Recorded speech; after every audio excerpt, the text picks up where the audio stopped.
hemos aprendido muchas cosas, ¿verdad? Gloria a Dios, su palabra es buena. Esa es como alimento delicioso. Pero, como hacemos en cada sesión, queremos tener una oración para pedir la bendición del Señor. Así que oremos unos momentos. Padre Celestial, venimos a ti pidiendo tu sabiduría en esta clase. Necesitamos saber lo que va a suceder porque va a ser algo tremendo y necesitamos prepararnos. Ayúdanos a entender estas profecías. Te ruego que también bendigas a los que están viendo por internet, que bendigas a los que ven esta programación por televisión, que tú abras mentes y corazones para recibir la semilla de la verdad. Te damos gracias por escucharnos, porque te lo pedimos en el nombre precioso de Jesús. Amén.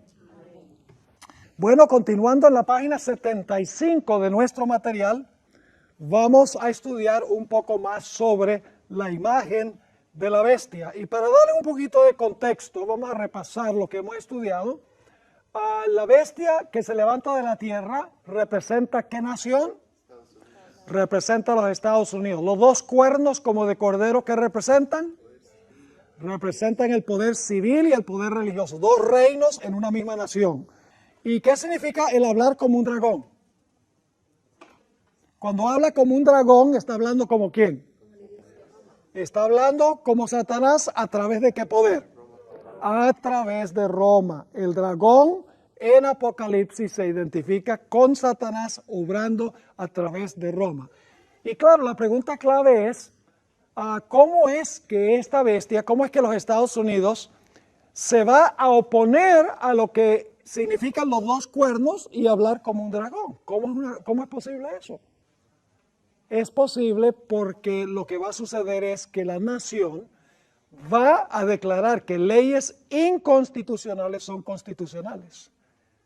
Y será probablemente la Corte Suprema certificando leyes que ha impuesto o que ha redactado, mejor dicho, el poder legislativo de los Estados Unidos. Ahora queremos continuar nuestro estudio. Cuando los Estados Unidos hagan una imagen de la primera bestia, entonces significa que esa imagen se va a parecer a la bestia, ¿verdad? ¿Y cuál era la característica principal de la bestia? La característica principal era que unía ¿qué cosa? La iglesia con el Estado para perseguir a los que no estaban de acuerdo con sus doctrinas y prácticas. Es decir, la imagen es un reflejo en los Estados Unidos del sistema que existió durante los 1260 años.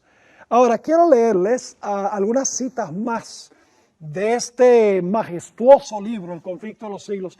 Y quiero hacer un paréntesis para aquellas personas que no solo están presentes aquí, sino los que están viendo a través del internet y los que vean esta programación por televisión. Quiero animarles que obtengan un ejemplar del libro El conflicto de los siglos. Si quieren saber cómo se van a desarrollar las profecías, es el mejor libro en el mundo, fuera de la Biblia, el mejor libro en el mundo para saber lo que está pasando y lo que va a pasar. Ahora voy a leer algunas citas del conflicto de los siglos. La primera cita la encontramos en la página 496.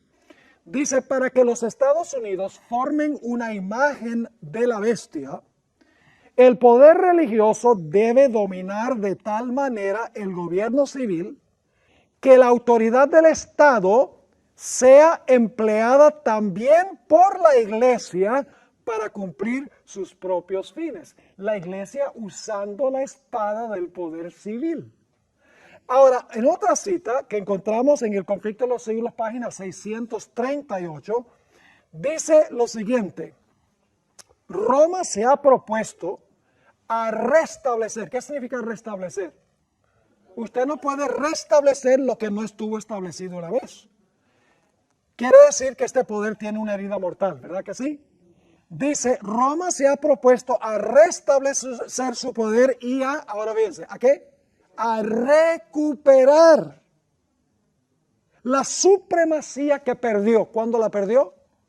En 1798. ¿Recuerdan que Malaquías Martín mismo lo dijo, que por 200 años ha estado inactivo por lo que pasó en la Revolución Francesa? Ahora, fíjense lo que sigue diciendo. Establezcase en los Estados Unidos el principio de que la iglesia puede emplear o controlar el poder del Estado. Que las leyes civiles pueden hacer obligatorias las observancias religiosas. En una palabra, que la autoridad de la Iglesia con la del Estado debe dominar las conciencias y el triunfo de Roma quedará asegurado en la gran República de América del Norte. ¿El triunfo de quién quedará asegurado? El de Roma. Es decir, este país va a seguir en los pasos de Roma. Por eso va a hablar como un dragón, va a hablar como Roma. Ahora fíjense otra cita, Conflicto de los Siglos, página 498. Aquí habla del papel que van a jugar las iglesias principales. Y fíjense que ella está escribiendo esto hace más de 120 años, cuando el protestantismo no quería relaciones con el papado, no quería relaciones con la Iglesia Católica.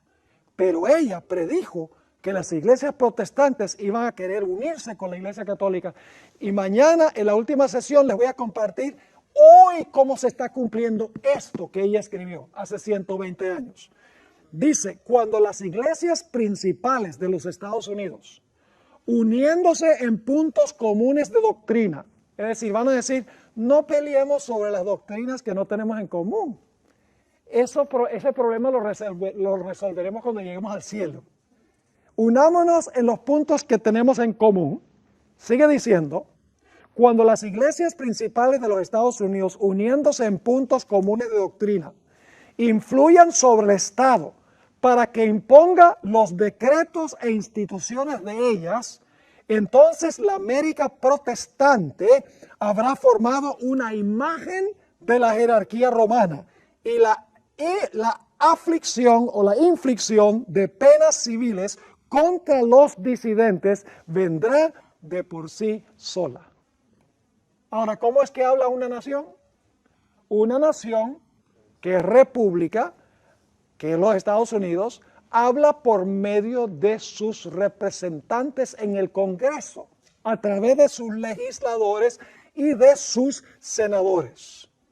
Esto es lo que va a pasar.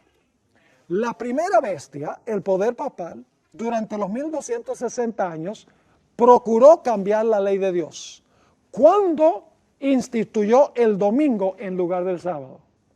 En los Estados Unidos de América, los legisladores van a hacer leyes que impongan ese cambio que se hizo durante los 1260 años. Es decir, en los Estados Unidos de Norteamérica se va a imponer una ley de observancia del domingo, de esa manera honrando al poder que dijo que cambió el día. Porque si el protestantismo dice, vamos a imponer el domingo como día de reposo, y el papado fue el que cambió el día de reposo del sábado al domingo, entonces los Estados Unidos están honrando al poder que lo cambió. Eso también está involucrado en la imagen. ¿Y saben lo que va a pasar? Algunos dicen, esto nunca puede pasar en los Estados Unidos. La reputación de los Estados Unidos en el mundo está por el suelo. Esto va a suceder en medio de grandes desastres mundiales, en medio de un colapso económico, en medio de desastres naturales sin precedentes, en medio de una criminalidad galopante, en medio de apariciones espiritistas, dando mensajes de que las cosas andan de mal en peor porque no se está imponiendo, no se está guardando el domingo como día de reposo. Sucederá lo mismo que sucedió con el Sanedrín. ¿Ustedes recuerdan lo que pasó? Elena White dice en el Conflicto de los Siglos que se usará el mismo argumento que usó Caifás, donde dijo, es necesario que este hombre muera y no que la nación se desvanezca o desaparezca. Además de eso, parecerá algo patriótico y algo cristiano. Pero de patriótico ni de cristiano tiene nada. Porque, en primer lugar, no es patriótico porque va en contra de los principios fundamentales de los fundadores de la nación. Y no es cristiano porque está uniendo lo que Jesús separó. Así que no es cristiano, sino anticristiano. No es patriótico, sino antipatriótico. Y la apostasía nacional finalmente llevará a la ruina nacional, como pasó con el pueblo de Israel. Pensaron que aliándose con los romanos iban a acabar con Jesús. Y luego los romanos que se dejaron usar por la iglesia volvieron y destruyeron a la nación judía. Lo mismo va a suceder de nuevo. Elena White predijo con osadía, y esto se encuentra en Testimonios para la Iglesia, tomo 6, página 18, dice: al unirse los Estados Unidos, la tierra de la libertad, con el papado para oprimir las conciencias y para obligar a todos que honren el falso sábado, la gente de todo país del globo será inducido a seguir su ejemplo. La ley dominical nacional llegará a ser una ley dominical universal o una ley dominical global. Ahora, una cosa que me preocupa es que en años recientes ha habido una creciente intimidad entre las iglesias protestantes y la iglesia católica. Hay muchos factores. Yo escribí un documento de 50 páginas sobre todos los factores políticos, sociales, etcétera, que han llevado a este acercamiento entre los protestantes y los católicos. Algunos de los factores principales son que el catolicismo y el protestantismo han peleado por causas comunes. Por ejemplo, ambos han peleado en contra de males sociales que hay. Ambos se han levantado para luchar contra el aborto, para exaltar el matrimonio tradicional, para luchar en contra de la pobreza. Se han unido para elegir candidatos que ellos creen que van a levantar la moral del país, para elegir jueces que ellos creen que son jueces que pueden favorecer la agenda que tienen las iglesias. Además de eso, varias iglesias protestantes y católicos han firmado documentos de cooperación. Por ejemplo, los católicos y los evangélicos firmaron un documento que se llama Evangélicos y Católicos Juntos. Grandes líderes protestantes y católicos dijeron: pongamos a un lado nuestras divergencias doctrinales y sencillamente cooperemos en la predicación del evangelio. Aún los luteranos y los católicos firmaron un histórico documento que se llama Declaración Conjunta sobre la Justificación por la Fe. Saben que hoy en día los luteranos y los católicos dicen que están de acuerdo en la doctrina de la justificación por la fe. Y eso fue lo que causó originalmente la división. Yo le digo una cosa, que si Lutero resucitara del sepulcro hoy, se volvería a morir de un infarto. Porque él no reconocería hoy a la iglesia que él fundó, la iglesia de los luteranos. El problema es que los políticos y los religiosos han ignorado los peligros que representa el papado. Están sufriendo de una amnesia histórica. Y los que olvidan los errores del pasado están condenados a repetirlos. Hoy en día los políticos y los religiosos no recuerdan nada de la historia que se realizó cuando el papado dominaba el mundo. Y dice Elena White que cuando se despierten de su letargo va a ser ya demasiado tarde. En el Conflicto de los Siglos, página 622, la hermana White habla sobre el peligro de los protestantes acercarse a la iglesia romana. Dice ella: los protestantes se han entremetido con el papado y lo han patrocinado. Han hecho transigencias y concesiones que sorprenden a los mismos papistas y les resultan incomprensibles. La iglesia católica dice: no podemos creer que los protestantes estén haciendo estas concesiones. Sigue diciendo: los hombres cierran sus ojos ante el verdadero carácter del romanismo, ante los peligros que hay que temer de su supremacía. Hay necesidad, y esto nos incumbe a nosotros, y por eso estamos haciendo esta serie también. Dice: hay necesidad de despertar al pueblo para hacerle rechazar los avances de este enemigo peligrosísimo de la libertad civil y religiosa. Ahí están los dos reinos, ¿verdad que sí? ¿Qué clase de enemigo es este? Un enemigo no peligroso, peligrosísimo de la libertad civil y religiosa, y el mundo ni se da cuenta. La gente sencillamente dice, ay, Francisco I dice, ¿quién soy yo para juzgar a los homosexuales? Inclusive recientemente dijo, bueno, si viniera un marciano con oreja bien larga y con la nariz bien larga y pidiera que se le bautizara, en la iglesia católica yo lo bautizaría. Porque hoy en día hay que incluir a todo el mundo. Ya no se reprende el pecado. La idea es unir a todo el mundo. No a base de la verdad, sino a base de sentirse bien y olvidemos las diferencias que nos dividen. Ahora también me preocupa el ecumenismo a nivel político. Y ustedes dicen, a nivel político, ¿cómo es eso? Ustedes saben indudablemente la historia de cómo el comunismo en el bloque oriental, en lo que antes era la Unión Soviética, fue derribada por un tratado que hicieron el presidente Ronald Reagan y Juan Pablo II. Es decir, ellos estuvieron involucrados, el gobierno de los Estados Unidos con el Vaticano estuvieron involucrados directamente en la caída del comunismo en el bloque oriental. Esa historia es la que relata el libro Las llaves de esta sangre. Y hay otro libro que fue escrito que se llama Su Santidad, a donde se describe cómo Reagan y cómo Juan Pablo II unieron sus fuerzas para derrocar el comunismo allá en lo que antes era la Unión Soviética. El Congreso de los Estados Unidos le dio a Juan Pablo II la medalla de la libertad. Y ustedes saben muy bien que no hace tanto tiempo, cuando murió Juan Pablo II, se hicieron presentes 4 personas de los Estados Unidos como representantes en ese funeral.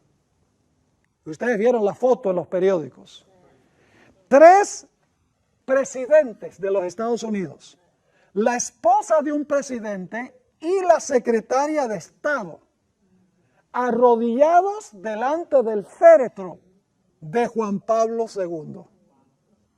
Después de eso, Benedicto XVI visitó la Casa Blanca y en septiembre del año 2015, Francisco I dará por primera vez en la historia de los Estados Unidos un discurso al Congreso de los Estados Unidos, a todos los senadores y a la Cámara de Representantes de los Estados Unidos. El gobierno de los Estados Unidos ha perdido su perspectiva histórica. Ni sospecha los peligros. Está jugando con fuego y ni siquiera se da cuenta de lo que está haciendo. Inclusive en nuestra propia iglesia, mis hermanos y hermanas, hay cierta amnesia en cuanto a los peligros que representa el papado. Saben que nuestra iglesia pertenece a varias comisiones del Concilio Mundial de Iglesias, que es muy ecuménico. Nuestra iglesia, con pretextos nobles, para tratar de exaltar el sábado como día de reposo, le dio una medalla de oro a Pablo VI, al Papa Pablo VI, que decía el séptimo día es el sábado, con el fin de testificar. Pero era en una actividad de libertad religiosa. Además de eso, en la conferencia general en San Luis, que no fue la última, sino la anterior, créanlo o no, alguien pasó por la plataforma con la bandera de la Santa Sede. Yo lo vi con mis propios ojos.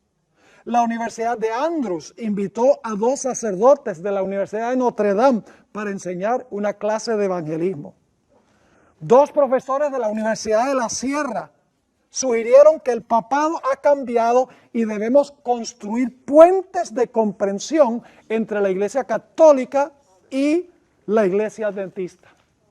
Y ustedes saben que muchas iglesias adventistas no se quiere oír de nuestro mensaje profético porque es impopular. Se quiere hablar del amor de Cristo. Se habla nada más que Cristo nos ama. Pues este mensaje es un mensaje de que Cristo nos ama. No juegues con fuego, porque si juegas con fuego te vas a quemar. Las advertencias que da Dios en la Biblia, mis hermanos y hermanas, son mensajes de amor para que nosotros no caigamos en la trampa. Ahora, Pilato nos enseña una gran lección. Una vez más, los legisladores inescrupulosos, a fin de ganar el apoyo del pueblo y para retener su influencia política, cederán al clamor por una ley dominical y le prohibirán a los fieles la posibilidad de comprar y vender, y finalmente emitirán contra el pueblo de Dios un decreto de muerte. Y usted dice, eso nunca podría pasar en los Estados Unidos. Escuche lo que dice Testimonios para la Iglesia, tomo 4, página 451.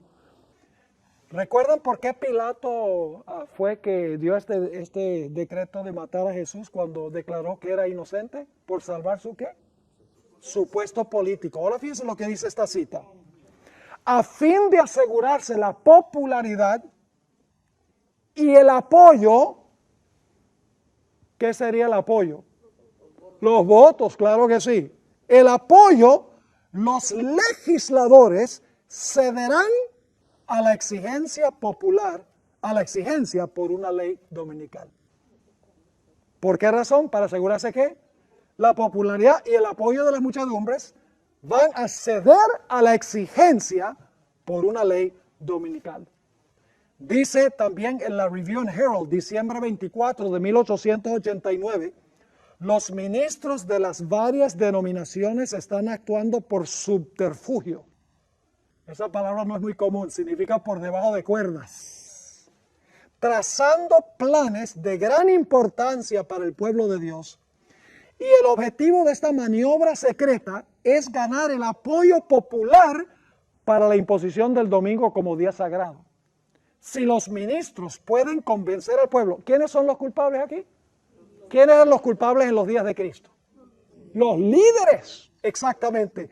Si los ministros pueden convencer al pueblo que favorezcan una ley dominical, entonces están decididos a unir su influencia para obtener una enmienda religiosa a la Constitución para obligar a la nación ¿a qué?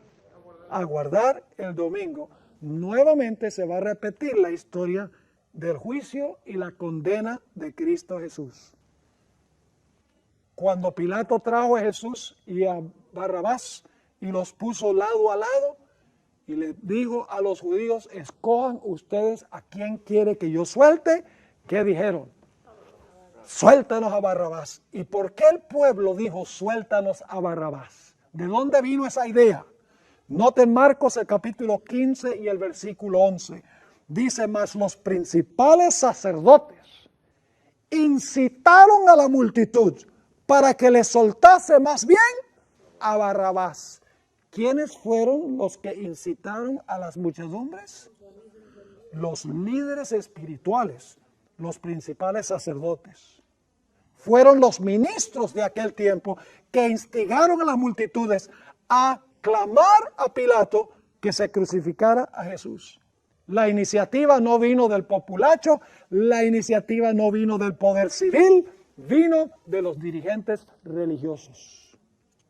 Quiero leerles esta cita en el conflicto de los siglos 649. ¿Y saben lo que es interesante? Escuchen bien. La iglesia adventista siempre ha predicado que nosotros debemos guardar la ley de Dios porque amamos a Dios. Hemos enseñado que se debe guardar toda la santa ley de Dios. No debemos tener otros dioses, no debemos tener imágenes, ni inclinarnos a imágenes. Debemos respetar el nombre de Dios, debemos guardar su santo día. Hemos predicado que la ley está vigente y que Dios quiere que guardemos la ley por amor a Jesús. Jesús dijo, si me amáis, guardad mis mandamientos. Pero saben que algún día el mundo religioso va a acusar a la iglesia adventista de hablar en contra de la ley y el orden y de causar los problemas sociales. Fíjense lo que dice esta cita tan interesante, el conflicto de los siglos, página 649.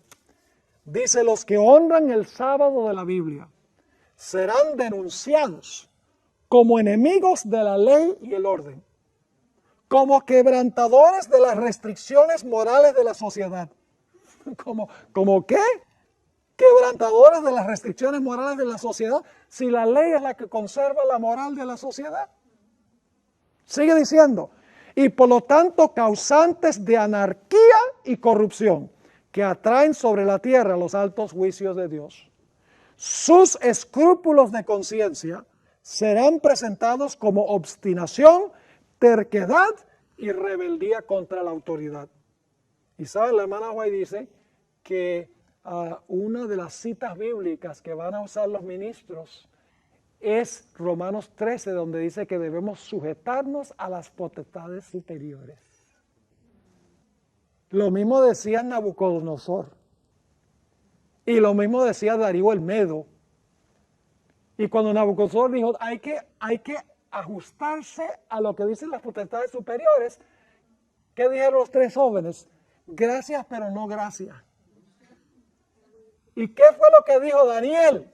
Daniel dijo, prefiero morir comido por los leones que desobedecer a mi Dios.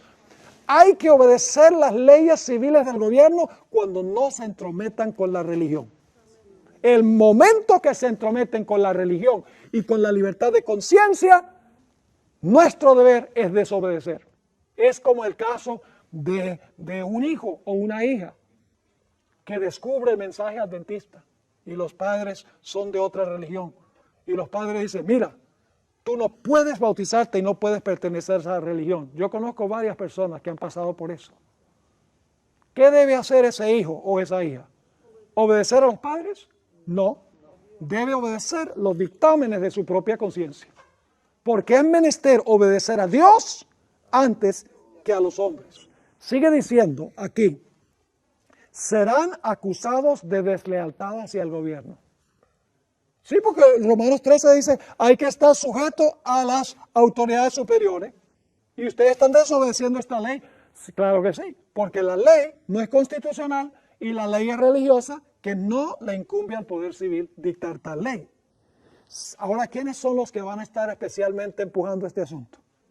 Los ministros que niegan la obligación de observar la ley divina predicarán desde el púlpito que hay que obedecer a las autoridades civiles porque fueron instituidas por Dios. En las asambleas legislativas y en los tribunales se calumniará y condenará a los que guardan los mandamientos. ¿Va a pasar lo mismo que con Jesús? ¿Lo mismo que con Jos? Claro que sí. Sigue diciendo, se falsearán sus palabras y se atribuirán a sus móviles las peores intenciones. Cuando la iglesia primitiva perdió el espíritu y el poder del verdadero evangelio, la fibra moral de la sociedad se desmoronó y degeneró rápidamente. Los líderes eclesiásticos, viendo que la condición moral de la sociedad había decaído tanto y era tan deplorable, decidieron apelar al poder civil para que el poder civil pusiera orden moral en la sociedad, para que la gente se portara bien. Pero mis hermanos y hermanas, la forma de lograr que la gente se porte bien no es con leyes civiles, sino predicar el evangelio e implantar el evangelio de Cristo en el corazón humano. Esa es la forma de cambiar la sociedad. Pero en la iglesia primitiva, poco tiempo después de morir los apóstoles, ya la iglesia estaba apelando al poder civil para poner orden en la sociedad. Los protestantes de los Estados Unidos han visto que la moralidad en este país se ha ido de mal en peor. Es un país a donde se ha proliferado el aborto, la pornografía, el divorcio, matrimonios entre homosexuales. Y los evangélicos dicen, miren, lo que tenemos que hacer para remediar la sociedad es que el gobierno imponga leyes que prohíban esas cosas. Que levanten el matrimonio entre un hombre y una mujer. Pero ¿saben lo que es interesante? La iglesia es culpable de que la sociedad esté así. Y usted dice, ¿por qué razón? Porque el protestantismo ha predicado por tanto tiempo que la ley fue clavada en la cruz, que la gente se la ha creído. Sí, no hay que guardar la ley, estamos bajo la gracia. Y predican eso, y entonces la gente dice, no importa cómo yo viva, porque estoy bajo la gracia. Así que la predicación desde el púlpito, en gran medida, tiene la culpa del desmoronamiento de la sociedad, pero le van a echar la culpa al pueblo de Dios. Los protestantes han llegado a creer que teniendo en nuestros billetes el refrán, en Dios confiamos. Y teniendo el voto de lealtad a la bandera, una nación bajo Dios. Y que instituyendo la oración al comienzo de la escuela pública, del día de la escuela pública, o exhibiendo los 10 mandamientos en los tribunales, o poniendo exhibiciones navideñas en propiedad pública, o imponiendo una enmienda constitucional contra el aborto y el matrimonio homosexual, que ahí se van a resolver esos problemas en la sociedad. Esos problemas se hubieran resuelto si las iglesias hubieran estado predicando lo que se debe predicar, que es el poder transformador que tiene la palabra de Dios. Eso hubiera mantenido en alto la sociedad, pero la iglesia ha bajado la guardia. El protestantismo ha olvidado que la verdadera fuente de poder se halla en la predicación de la palabra de Dios. Y en muchos ámbitos adventistas se ha olvidado también, tristemente. En vez de esto, el protestantismo de hoy se enfoca en un evangelio de la prosperidad. Siembra una semilla en mi ministerio y te vas a volver rico. Ese es uno de los evangelios que hay. Otro evangelio es el evangelio de las señales y los milagros. Y yo me quedo maravillado de ver estos milagreros, que hay miles de personas que están presentes allí porque quieren algo sensacional, quieren un milagro, algo espectacular. También existe el evangelio de la consejería psicológica, donde te explican cómo tú puedes ser feliz en este mundo y cómo puedes resolver tus problemas matrimoniales, etcétera, etcétera. Y otros, el evangelio es el activismo político, involucrarse con el gobierno para que el gobierno arregle lo que la iglesia desarregló. Toda la idea es emplear al poder civil para resolver los problemas de la sociedad, cuando la sociedad se cambia implantando la palabra de Dios en el corazón humano por medio del poder del Espíritu Santo. Ahora notemos la perspectiva de Apocalipsis 17. Y nuestro próximo estudio será sobre Apocalipsis 17 en detalle, pero ahora lo que quiero es introducir un poco sobre este capítulo tan interesante. La profecía de Apocalipsis 13, 11 al 18 se va a cumplir plenamente en Apocalipsis 17. Así que tienen que recordar que la profecía de Apocalipsis 13, 11 al 18, en cuanto a la bestia que se levanta de la tierra, habla como un dragón, hace una imagen, manda a todos a adorar la imagen de la bestia, impone la marca a la bestia, todo eso se amplía en Apocalipsis el capítulo 17. Ahora, en Apocalipsis 17 aparece una mujer ramera. ¿Qué representaría esa mujer ramera? Representaría una iglesia, ¿qué? Una iglesia apóstata. Representa lo mismo que la bestia de Apocalipsis 13. El hombre de pecado también se le llama. En Daniel 11 se llama el rey del norte. En Daniel 7 se llama el cuerno pequeño. En Mateo 24 se le llama la abominación asoladora. Tiene diferentes nombres, pero es el mismo sistema. Se ve ahí una mujer ramera que representa una iglesia apóstata. Esa ramera está sentada sobre muchas aguas. ¿Qué representan las muchas aguas? Representan naciones, multitudes, lenguas y pueblos. ¿Y qué es lo que hizo que esta mujer se convirtiera en ramera? ¿Fornica con qué? Fornica con los reyes de la tierra. Y está vestida, ¿cuáles son sus colores predilectos? Está vestida de púrpura y de escarlata y adornada con oro y piedras preciosas y perlas. Y le da su vino o sus falsas doctrinas a las naciones. Pero también tiene hijas que nacieron de ella, pues es la madre de las rameras y las fornicaciones de la tierra. Y derrama la sangre de los santos de Dios. Inclusive controla el comercio mundial, según esta profecía. Ahora, ¿saben que hace unos años en Argentina tuve una semana de conferencia ahí en la universidad.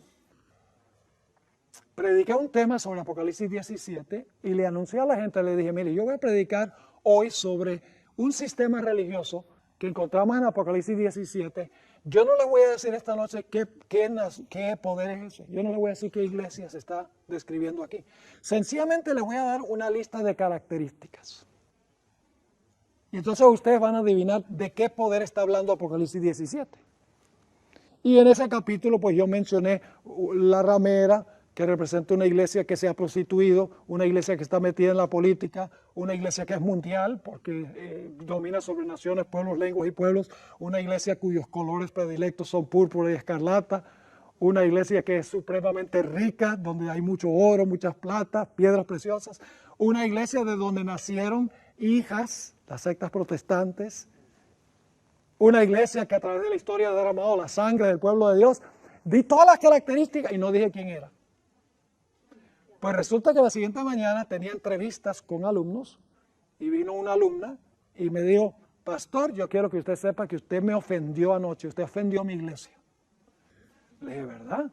Yo no me acuerdo haber mencionado ninguna iglesia. Dice, no la mencionó, pero por todas las características se sabía que estaba hablando de la iglesia católica. Entonces le dije, mire, si yo no le dije qué era y por las características usted sabía que era la iglesia católica, entonces haga caso a la Biblia, no a mí. Pues yo no le dije, esta es, le di las características. Y entonces le hice una pregunta. Le dije, mira, ¿qué día se debe guardar como el día de reposo? Me dijo, bueno, el día de reposo que se debe guardar es el domingo. Le dije, ¿sí? Claro. Eso es lo que dice la Biblia. Le dije, eso no es lo que dice la Biblia.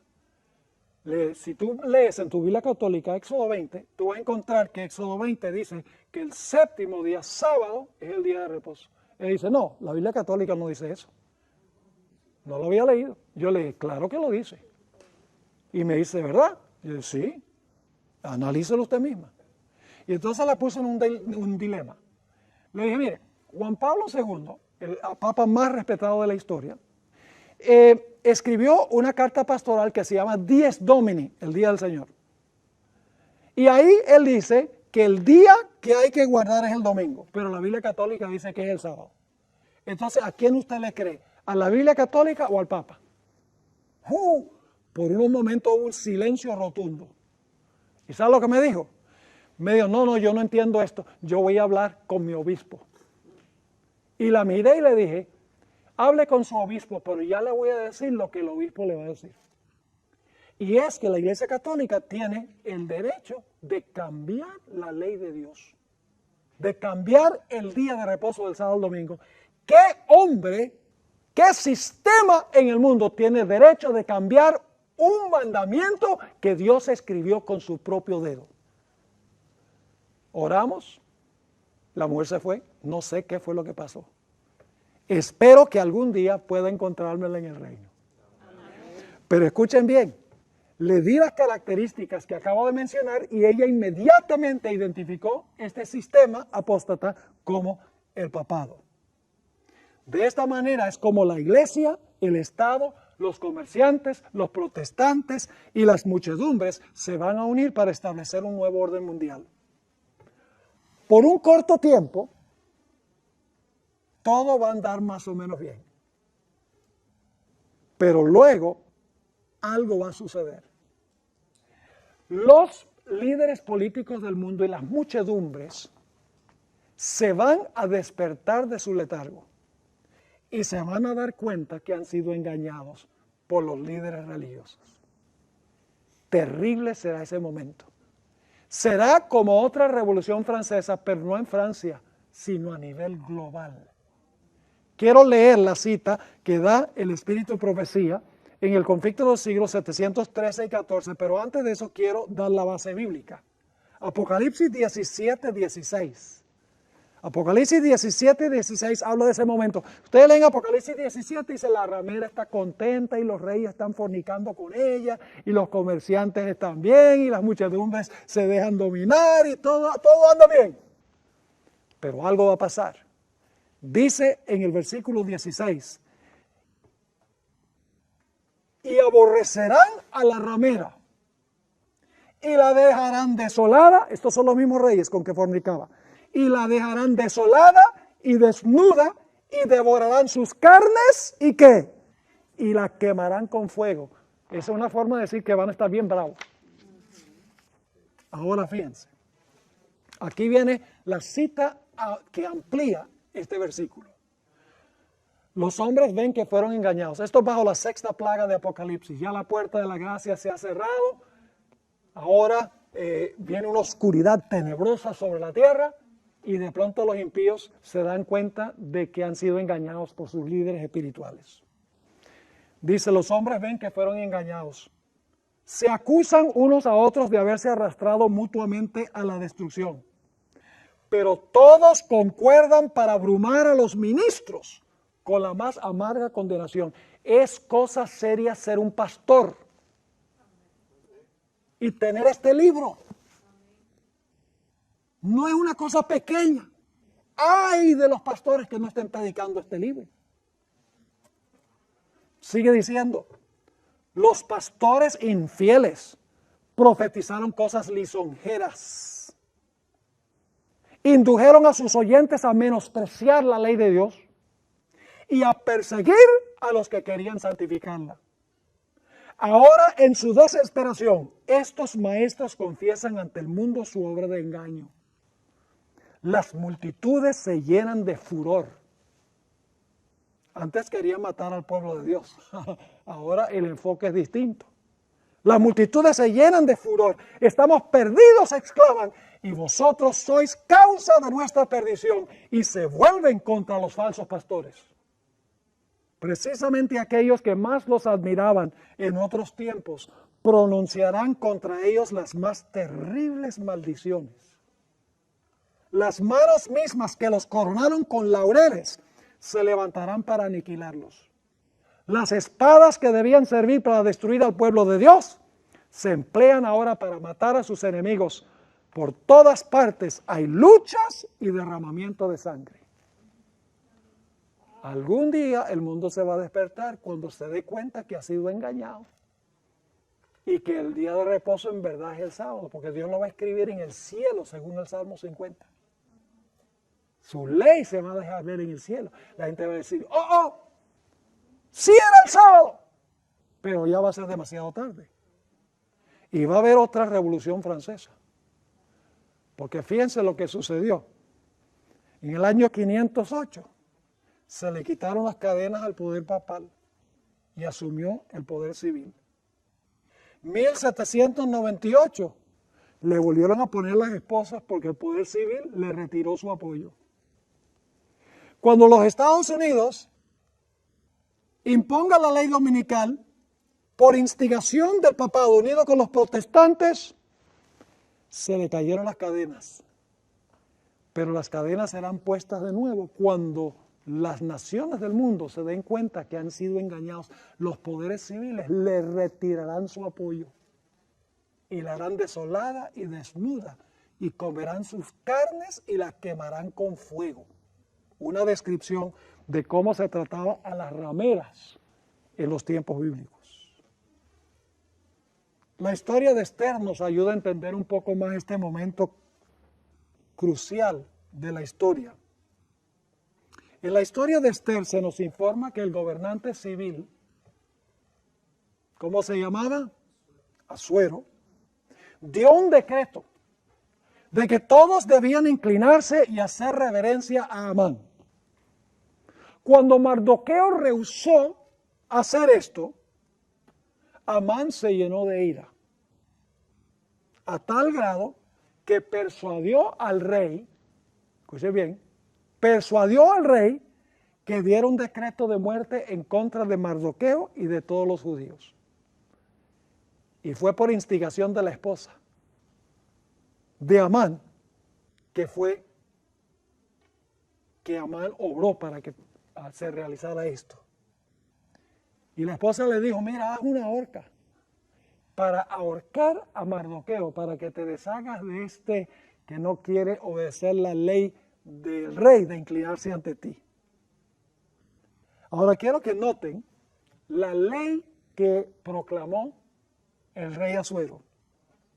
Dice aquí en Esther 3, 8 y 9, y dijo Amán al rey Asuero: hay un pueblo esparcido y dividido entre los pueblos en todas las provincias de tu reino. Y ahora, ¿cuál es el problema según dice Amán al rey Asuero? Dice sus ¿qué? Sus leyes son diferentes de las de todo pueblo. Y no guardan las leyes del rey. ¿Ven el paralelo? No guardan las leyes del rey. Y al rey nada le beneficia el dejarlos vivir. Como ellos no obedecen tu ley y tienen una ley distinta, pues son los judíos que tienen la ley de Dios. Amán obra sobre el poder civil y le dice: hay que acabarlos.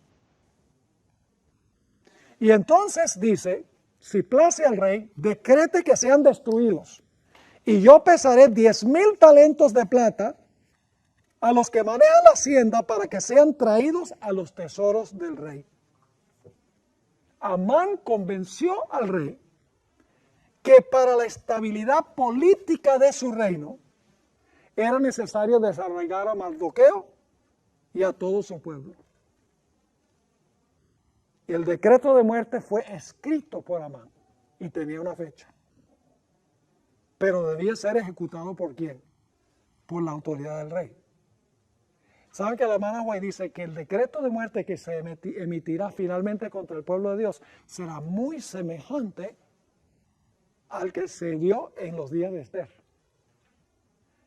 Yo pregunto, ¿al final de la historia va a haber un decreto de muerte?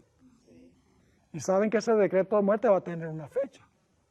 Y cuando llegue la fecha se va a autorizar matar a todos los que no estén de acuerdo con esa ley. Igualito que en los días de Esther.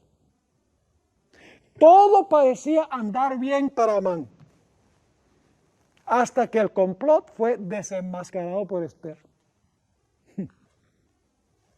Y ahora, como dicen los puertorriqueños, el rey se enfogonó, pero no contra los judíos ni Mardoqueo, sino contra el que había preparado el complot. Y la horca que se debía usar para ahorcar a Mardoqueo llegó a ser la horca que se usó para ahorcar al que preparó el complot. Es decir, murió con sus propias armas. Y saben que este es un tema que recurre vez tras vez en las profecías. Por ejemplo, en los días de Darío. ¿Recuerdan la experiencia de Darío? ¿Quiénes fueron los que convencieron a Darío que hiciera esta ley que nadie podía orar a otro Dios por un periodo de 30 días? Los asesores espirituales, que no querían a Daniel, porque Daniel era muy amado por el rey. Entonces dijeron, mire, ora, y el rey se sintió halagado, dice, miren, no quieren que se ore a ningún Dios, sino nuestro Dios por 30 días. No sabía que lo estaban engañando. Pero pronto descubrió que el objetivo de estos hombres era acabar con el remanente de Dios. ¿Y qué hizo el rey? Procuró liberar a Daniel, pero no podía. Fíjense que él usó su libertad. Él dijo, soy libre de hacer una ley, pero luego quedó siervo de su propia ley. Y lo interesante es que toda la noche procuró buscar una forma de liberar a Daniel. No podía, porque las leyes de los medos y persas no eran revocables, no se podían cambiar. Y finalmente dice Daniel, yo no te puedo librar, el Dios a quien tú continuamente sirves que te pueda librar, porque yo no puedo.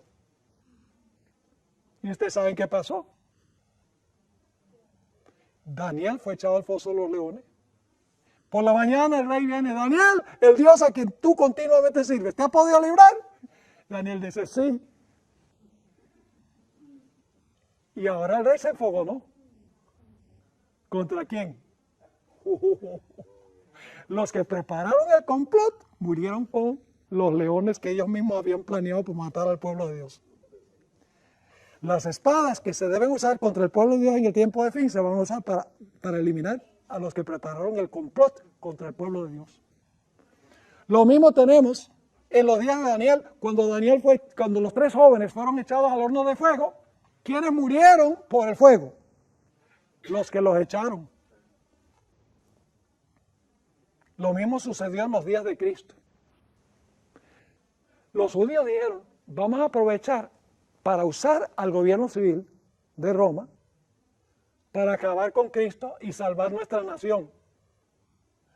Pero el mismo poder que ellos usaron para acabar con Cristo, los acabó a ellos. ¿Ven cómo es que se realiza esto? Lo mismo sucedió con el papado. ¿Recuerdan lo que pasó con el papado? Por 1260 años oprimió al pueblo de Dios. Y cuando llegamos al periodo de la Revolución Francesa, los que estaban ya hartos de que el papado los dominara y los pisoteara. Francia, la hija mayor del papado, que le había brindado por primera vez el poder civil al papado, se levantó y le dio la herida mortal. Lo mismo va a pasar al final de la historia.